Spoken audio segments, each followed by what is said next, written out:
Today, the greatest risk of global catastrophe doesn't look like this. Instead, it looks like this.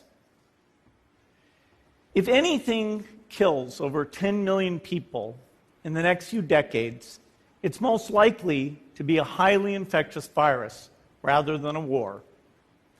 Not missiles, but microbes. Now, part of the reason for this is that we have invested a huge amount in nuclear deterrence. But we've actually invested very little in a system to stop an epidemic. We're not ready for the next epidemic. You can have a virus where people feel well enough while they're infectious that they get on a plane or they go to a market. The source of the virus could be a natural epidemic like Ebola, or it could be bioterrorism. And so there are things that would literally make things 1,000 times worse.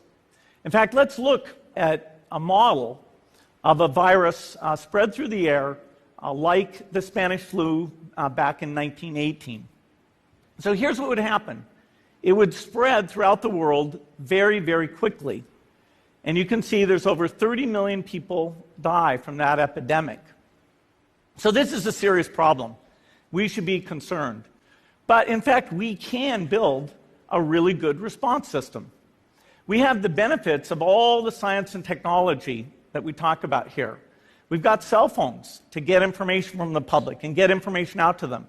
We have satellite maps where we can see where people are and where they're moving. We have advances in biology that should dramatically change the turnaround time to look at a pathogen and be able to make drugs and vaccines that fit for that pathogen. So we can have tools, but those tools need to be put into an overall global health system, and we need preparedness. The best lessons, I think, on how to get prepared are, again, what we do for war. For soldiers, we have full-time waiting to go. We have reserves that can scale us up to large numbers. NATO has a mobile unit that can deploy very rapidly. NATO does a lot of war games to check, are people well-trained?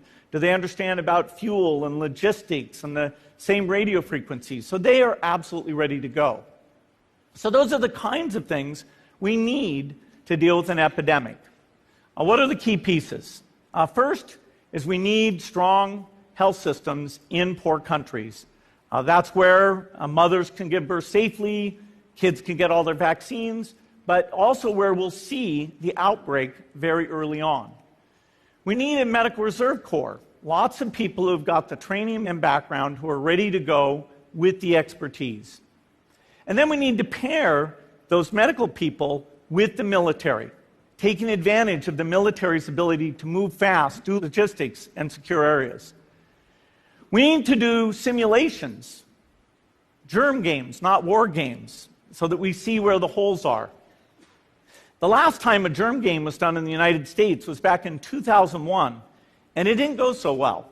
So far, the score is germs 1, people 0. Finally, we need lots of advanced R&D in areas of vaccines and diagnostics. There are some big breakthroughs, like the adeno-associated virus, that could work very, very quickly. Now, I don't have an exact budget for what this would cost, but I'm quite sure it's very modest compared to the potential harm.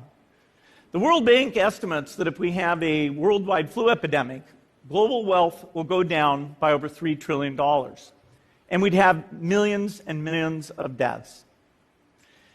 These investments offer significant benefits beyond just being ready for the epidemic. The primary health care, the R&D, those things would reduce global health equity and make the world more just as well as more safe.